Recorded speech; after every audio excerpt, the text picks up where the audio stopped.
Hello, this is Janet Michael. In addition to hosting The Valley Today each weekday at noon on the River 95.3, I also produce podcasts, and I'm excited to introduce you to a new podcast series in partnership with Lord Fairfax Community College. Having provided higher education and career training for the past half-century, LFCC is tightly interwoven into the fabric of the Northern Shenandoah Valley and Piedmont regions. Join me every week for conversations with current and former students to hear their funny and inspiring stories as we learn about their journey to higher education, the role that LFCC has played, where they are now, and where they plan to go.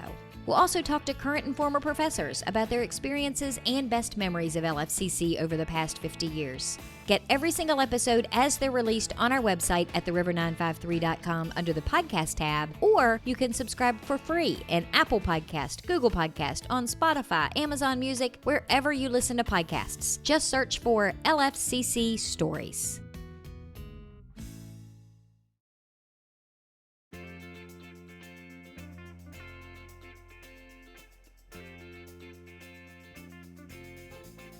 Hello and welcome to The Valley Today. I am your host, Janet Michael. Happy Monday as you are listening to the show today. We, however, have pre-recorded our conversation, ironically enough, on a Monday, but it is a rainy, dreary Monday. Don't fear, we are talking about a happy green subject. I am on the Zoom screen today with Sari Carp. She is the Executive Director for Sustainability Matters. And Sari, you guys haven't done the show for well over a year, and you were relatively new the last time you guys were on. I think you were barely a year old. So welcome back to the Valley today. I am excited to hear how you have sustained yourself in the last couple of years. Thank you, Janet. It's very exciting to be back. And you're right. We are now almost 2 years older than we were when we came in as babies to talk to you before. We're now almost in January, we will be a 3-year-old organization. And it has been, for us, as for so many, a very interesting year. Until the pandemic hit, we were an organization, we're a conservation organization focused primarily on education and on community building. And we did in-person events. And in our first 2 years, until the pandemic hit, we had done 100 in-person events in 8 counties, ranging from the Shenandoah Valley's largest ever Earth Day Festival. We had 1,500 people in Woodstock in 2019, and we're expecting to have twice that this year in April. To small workshops, wild edibles walks, all kinds of in-person programs. And of course, all of that came to a halt when the pandemic hit. So we, like everybody else, had to pivot really, really quickly. Well, and it's interesting that you say pivot. I've talked to a lot of nonprofits and small businesses that have had to figure out how to pivot during this pandemic. And you guys have really pumped it up on a lot of your social media outlets. I mean, you're doing a ton of stuff on so many different social media outlets. You're still having a lot of events. You're just doing them on the screen instead of in person now. Absolutely. We started building very early with video, which we had never done before the pandemic. And so we, started a YouTube channel, and we have a video series that has been extremely popular. It's called Native Virginia Now. And it came out of our planning to do an event this past May in person at the home of some landowners in Shenandoah County, Jeff and Allie Carithers, who have this amazing, almost 100-acre pollinator meadows. And of course, everybody wanted to see that, but they weren't going to be able to because we couldn't hold an event for 150 people in May. So what Jeff and Allie have been doing throughout the pandemic is making a series of videos showing what the pollinator habitat looks like at each month, approximately, what's blooming, telling the stories of the plants.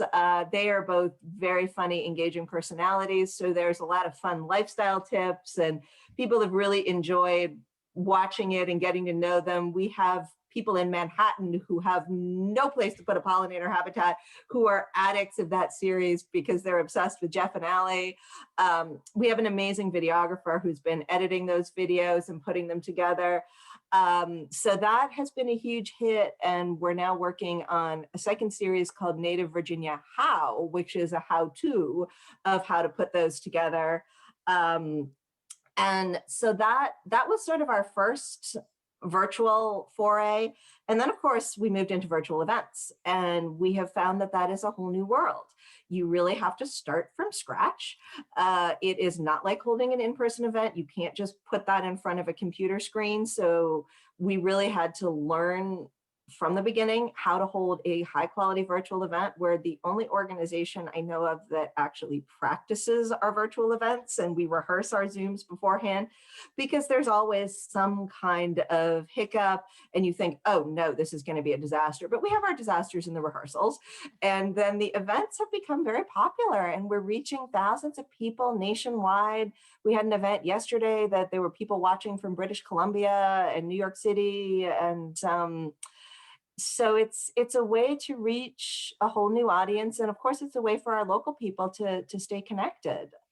Well, and I've been reading a lot about during the pandemic, people have, especially during the lockdown, people were looking at things that they could do within their homes. And a lot of people have turned to things like gardening and being more sustainable and thinking about climate change, because we're hearing about that a whole lot more on the news these days as well. Do you think that has benefited? Is that, could that be a silver lining to the pandemic somewhat for your organization? Well, I would hope that it can be a silver lining for the world, not just for our organization.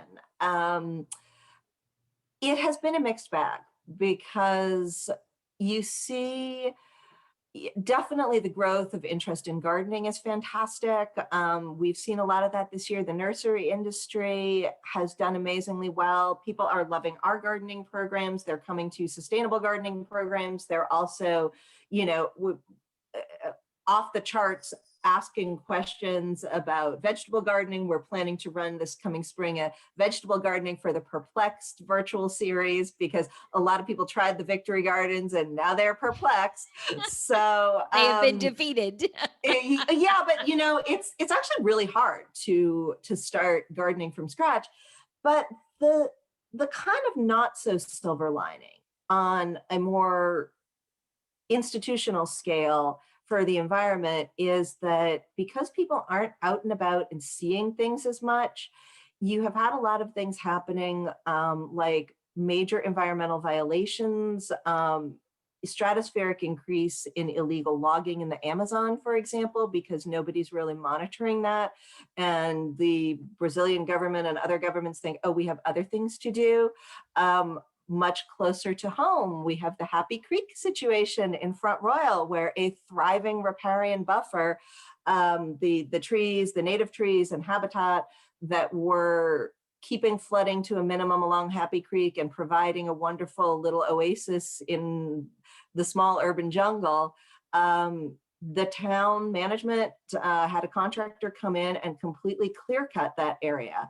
And it actually took people a few days to notice, because everybody's home and they were not out and about as much as they would have been in non-COVID times. So the reaction of the community and of local environmental groups to that was a bit slower, because it just took longer to notice. So I think it's been a mixed bag environmentally. Well, and it's interesting when you were talking at the top of the show about what sustainability matters is, you mentioned that you are a conservation organization. So you're not just about doing these events and workshops and teaching people. At the same time, you're trying to balance that with being a keeper of our nature of sorts in all of the different counties that you serve. Absolutely. And we do also some major demonstration projects. Like one of our most popular is making trash blue. It is literally planting pollinator habitat at landfills on top of trash cells. And that is, normally when landfills cover up a 5-acre trash cell, you can't use that land ever again. You can't build on it. You can't grow crops on it. You can't plant trees on it. And so normally what they do is that they plant fescue, turf grass, which has no environmental value. You have to mow it, it burns fossil fuels, there's no habitat for pollinators or anything. And so we realized that planting pollinator habitat, planting native wildflowers would not only be more beautiful to look at, it would be less work for the landfill because they wouldn't have to mow it. It's better erosion control because the roots go a bit deeper. And it would turn those 5 acres into an environmental oasis for animals and bees and butterflies. And that project has really taken off. Last year, we put a demonstration in a pilot plot, so to speak, in the Shenandoah County landfill.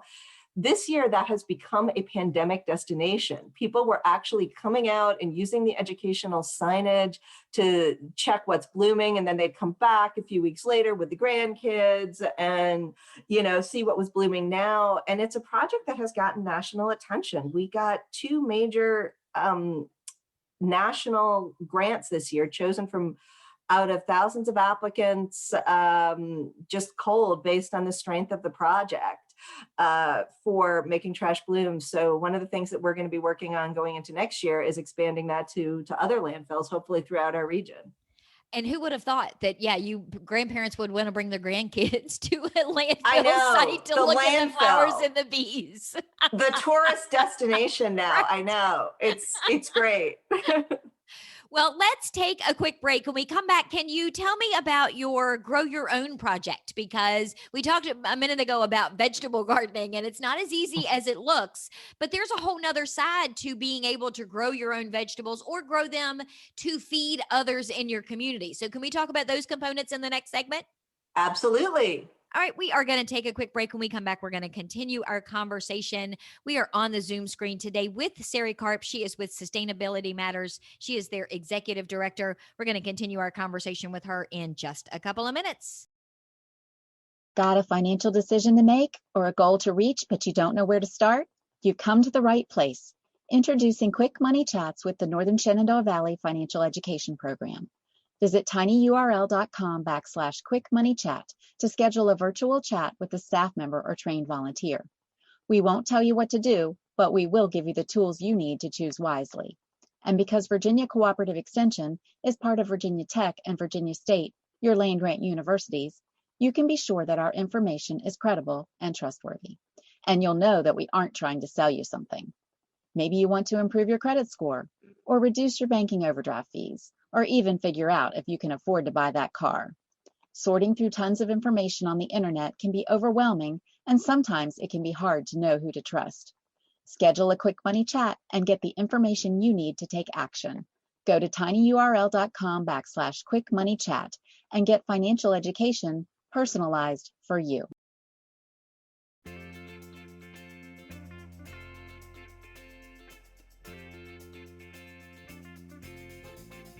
Welcome back to the Valley today. I am your host, Janet Michael. Happy Monday as you are listening to the show today. We, however, have pre-recorded our conversation on the Zoom screen. We are chatting today with Sari Carp. She is the Executive Director for Sustainability Matters. And Sari, we talked in the first segment a little bit about the organization, the conservation efforts, some of the programs and things that you guys have had to pivot now to virtual. But one of the things that stuck out to me, and I got your email. So we talked about social media, how you guys are social media everywhere. You're also very good with email marketing because I'm on your email list. I got an email about a Grow Your Own program that you guys are doing. And that's why I had reached out to you to do the show today. Tell me about that program. Absolutely. And that was actually the focus of our Giving Tuesday campaign. And by the way, thank you for the compliments on our emails. We do try to work very hard on those and get a lot of information out to people who don't do social media. But Grow Your Own came out of really the growing sense of food insecurity that is going on now, that has come with the pandemic. And that kind of coupled with a lot more people trying to grow their own food, whether they're just doing it for fun or as a pandemic occupation or something, we realized that the food banks are doing heroic work, but there are people who are food insecure who don't feel comfortable going to a food bank and who want to be able to provide for their own family. But growing your own food is hard. if you do not know what you're doing, if you don't have experience with it, you are going to have a lot of fails. And I know personally as a gardener, 99% of what I have learned has been from other gardeners, people who have done it before me. And I sometimes joke that the tagline for Sustainability Matters gardening education should be, we made the mistake, so you don't have to. Follow our failures. Follow our failures. Exactly. And, gardening is an experiment. But the problem is that, if you're experimenting and your crop fails and you can just go to the farmer's market, something, then okay, fine. But if you're food insecure and you're actually counting on this to feed your family, you can't afford to fail. You need to get it right, and you need to get it right the first time. So what this project does is really works with food insecure families, both through education and through one-on-one mentoring throughout the entire growing season, to make sure that they get it right, to make sure that there is somebody there that they can call or Facebook message or reach out however they want to when something's wrong with the tomatoes, or something's looking a little funny, or do I need to give this more water or less water, or what's this bug? Because if you don't know and you don't have somebody to ask about that right away, the bug could have eaten your plant by the next day. And so eventually we're planning to scale this project up throughout the Valley, which is going to be an extremely high intensity effort because of the one-on-one mentoring and really making sure that the right people are both the mentors and the client families, because this isn't for everybody. Not everybody is going to want to do the work of growing their own food. I think sometimes people are in love with the idea of it until they realize exactly the type of work that goes into it. And then it loses its shine just a little bit. Absolutely. And that is something that as we develop the intake for the pilot programs next year, we are going to have to make very clear to people who are considering doing this. Do you have the time and energy, and are you willing to involve the whole family? Because our education is going to have aspects for adults and for children to really make this a family project. We'll also be providing the supplies because, a lot of things can be repurposed, but ultimately gardening isn't necessarily something that you can start off without having certain tools and the right kind of soil. And eventually you can be building that soil. And one of the things that we'll be showing people is how to compost and how to keep enriching their soil without having to keep buying new supplies. But the program is really about teaching people to fish rather than giving them the fish, and changing their lives by giving them a lifetime skill, and hopefully also a lifetime source of enjoyment and enrichment. And it's interesting because, I've talked to Larry Elliott from Front Row Warren County CCAP. Of course, we do our Camping for Hunger campaign with them every year, the week before Thanksgiving. And they, in the last couple of years, have added a fresh produce component to their food bank, because not only is it sustainable, but it's more healthy. And I've talked to nutritionists over the years from Valley Health who talk about it's not always necessarily how much you eat, but it's about what you eat. And if you can eat something that you're growing that comes from the ground that isn't processed, you're going to eat healthier, which in and of itself helps from a food insecurity perspective. Absolutely. I mean, the nutrition angle is completely vital. Most of the produce on our supermarket shelves has traveled a very long way to get there. And within the first week of cold storage, most vegetables lose about 50% of their nutrients. And that's so important for the whole family, but particularly for kids. And studies have actually shown that children's vegetable intake increases by a whopping 267% if they have access to a garden at home. So that's an opportunity to really make a difference. And it's something that almost anyone who has the time and energy can do, even if you don't have a place where you can put a garden in the ground or build raised beds. There are many things that you can grow in containers if you have the proper techniques and the right kind of soil and enough light. Yeah. Basic things, but most Yes. anything can be turned into a container, I have learned. Absolutely. And 5-gallon paint bucket, drill holes in the bottom, and you're good to go. Trash cans, old trash cans will work just as well with holes in the bottom. Absolutely. Yep. I have quite a janky looking garden, let me tell you. I mean, the repurposing that's kind of what we're all about is, don't go out and buy new plastic, repurpose something that would otherwise be trash or, and keep using it, keep retrofitting, and you can, you're both saving money and saving resources. Well, I will tell you, I don't know how sustainable this is, but I have a candle addiction, and there is a particular company that I order my candles from. I think they're out of Kentucky, and they are phenomenal candles. And when I buy them and they ship them to me, the way that they ship them or pack them in the box, they have these really cool cardboard things that they sit them down inside of. And they are perfect for starter plants because they're made out of the cardboard that will break down, and I can put a little bit of soil in there. I can put my seeds in, and I can start my seeds using these 6 pieces. It's got 6 little holes for 6 of the jars of candles. My husband swears I'm buying candles now just to have something to put the seeds in come spring. But I am always now looking for what can I turn that into? Absolutely. That's the way you need to think. And, that's one of the things that we teach in our various gardening programs is how to use random household objects that would otherwise become trash, like salad containers, those plastic salad containers from the supermarket. They make amazing little greenhouses for seed starting. So, you can put your little seedlings in there and it keeps the moisture in, keeps them warm. So milk jugs, classic for winter sowing. So there's a lot that can be repurposed that way.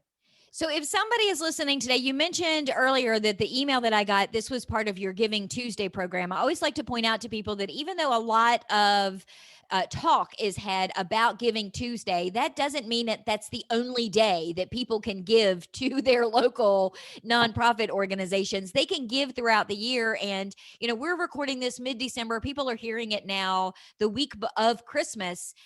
There is still time to get that last minute tax write-off before the end of the year. How can people support Sustainability Matters? What can they do to help you?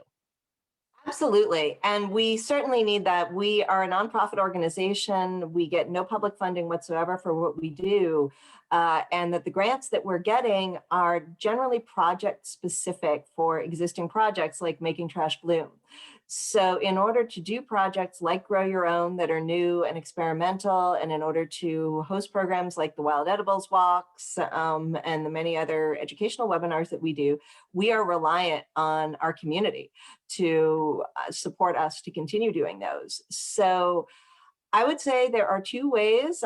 We are currently still until the end of the year recruiting business sponsors for 2021 for our annual sponsorship. And that information can be accessed online at go.sustainabilitymatters, all one word, .earth/sponsor. And for individuals, we would love you to become a member and get more involved in our programs and also support us financially through that. And that is go.sustainabilitymatters.earth/member. And you can also reach out to us and ask any questions at info@sustainabilitymatters.earth. And then they can always reach out to you on Facebook. Run down Absolutely. the list of what are your different social media outlets that people can find you on? We are on pretty much everything. We are Sustainability Matters VA, as in Virginia, on both Facebook and Instagram. We are S Matters VA on Twitter. And on YouTube, we are a long string of incomprehensible characters, but you can probably find it by searching for us, or also the URL shortener of go.sustainabilitymatters.earth/video takes you to our YouTube channel. And that is where the Native Virginia Now videos are, by the way. And I will throw in that the Spokescat also has a Twitter account. He does, and Janet interacts with him on that. Yes, thank you for the shout out to the Spokescat. We are the fun sustainability organization. Our tagline is actually seriously making sustainability fun, and our Spokescat is a big part of that. He is a local rescue cat, a black cat who stands up for all black cats nationwide, worldwide probably. And he does tweet. His handle is @Spokescat. So check out his opinions. They're definitely his own. He doesn't always represent the organization, but they're engaging. Let's put it that way. Well, I will put links to everything that you just said on the show notes page. So if somebody was listening and thought, I'm never going to remember that, don't worry. All you really have to remember is theriver953.com. Click the podcast tab. All of that information will be there.